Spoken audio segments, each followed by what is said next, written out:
شعبان المعظم کی 15 تاریخ یعنی کہ شب برات کی جو 15 تاریخ ہے وہ بڑی عظیم الشان رات ہے، مغفرت والی رات ہے، آزادی والی رات ہے، بخشش والی رات ہے، تقدیر والی رات ہے اور قسمت والی رات ہے۔ تو اس رات میں ہمیں خوب اللہ تعالیٰ کی عبادت کرنی چاہیے۔ اچھا، اب آپ نے 10 کام کون سے کرنے ہیں اس رات میں؟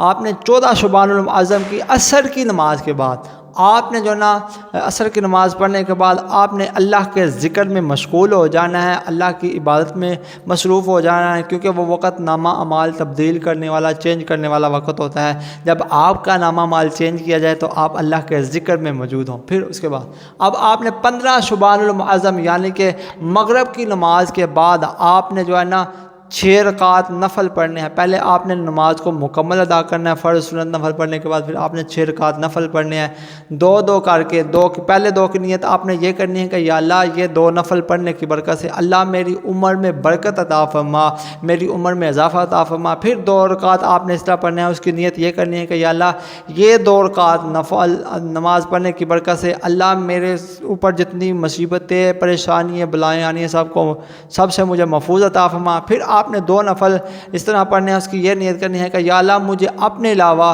دنیا میں کسی کا محتاج نہ فرما۔ ٹھیک ہے، ہر 2 رکعت نفل پڑھنے کے بعد آپ نے 1 مرتبہ مکمل سورۃ یاسین پڑھنی ہے اور 21 مرتبہ مکمل قل هو اللہ احد، یہ پوری سورت آپ نے پڑھنی ہے ہر 2 رکعت نفل ادا کرنے کے بعد۔ پھر آپ نے کیا کرنا ہے؟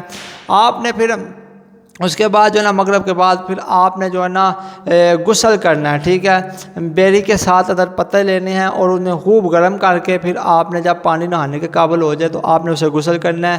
جو بندہ اس رات بیری کے پتوں سے غسل کرتا ہے وہ سال بھر جادو سے محفوظ رہتا ہے۔ ٹھیک ہے، پھر آپ نے کرنا کیا ہے؟ آپ نے قبرستان جانا ہے، قبرستان جا کے آپ نے خوب فاتحہ خوانی کرنی ہے، کیونکہ اس رات 15 شعبان المعظم کی رات قبرستان جانا مردوں کے لیے سنت ہے۔ ٹھیک ہے، اور خصال ثواب کرنا ہے۔ پھر آپ نے صلاۃ التسبیح کو ادا کرنا ہے۔ اس رات جو بندہ صلاۃ التسبیح ادا کرتا ہے اسے بہت زیادہ اجر و ثواب ملتا ہے۔ پھر آپ نے کرنا کیا ہے؟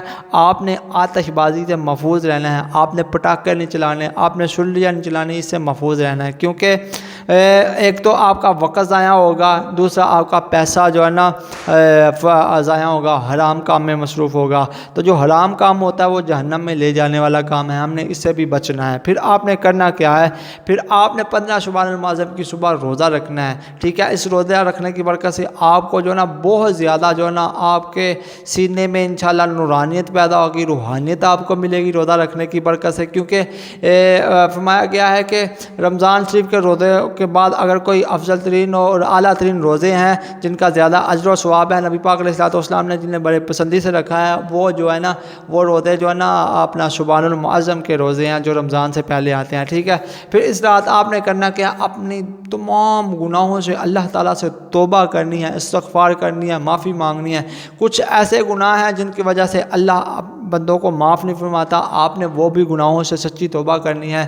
جن لوگوں کی آپ نے دل زاریاں کی ہوئی ہیں، جن لوگوں کے آپ نے دل دکھائے ہوئے ہیں، جن لوگوں کا آپ نے مال کھایا ہے، جن کو مارا ہوا ہے، ان سے آپ نے معافی مانگنی ہے، کیونکہ اللہ فرماتا ہے کہ میں جو ہے نا اپنے حقوق معاف کر دیتا ہوں، اور اب جو میرے بندوں پہ زیادتیاں ہوئی ہیں وہ میرا بندہ معاف کرے گا۔ تو پھر آپ نے ان لوگوں سے جو نا جن کی آپ نے حق تلفیاں کی ہوئی ہیں ان سے آپ نے معافی مانگنی ہے۔ تو اللہ سے دعا ہے کہ اللہ تعالیٰ ہمیں اس رات خوب جو ہے نا برکتیں سمیٹنے کی توفیق عطا فرمائے۔ اللہ تعالیٰ اس رات کی برکت سے ہم سب کی بخشش و مغفرت عطا فرمائے۔ میں اس یقین سے اپنی ویڈیو کا اختتام کرتا ہوں کہ کہتے رہتے ہیں دعا کے واسطے بندے تیرے کر دے پوری آرزو ہر بے کس و مجبور کی۔ صلو علی الحبیب صلی اللہ تعالی علی محمد صلی اللہ تعالی علیہ وآلہ وسلم۔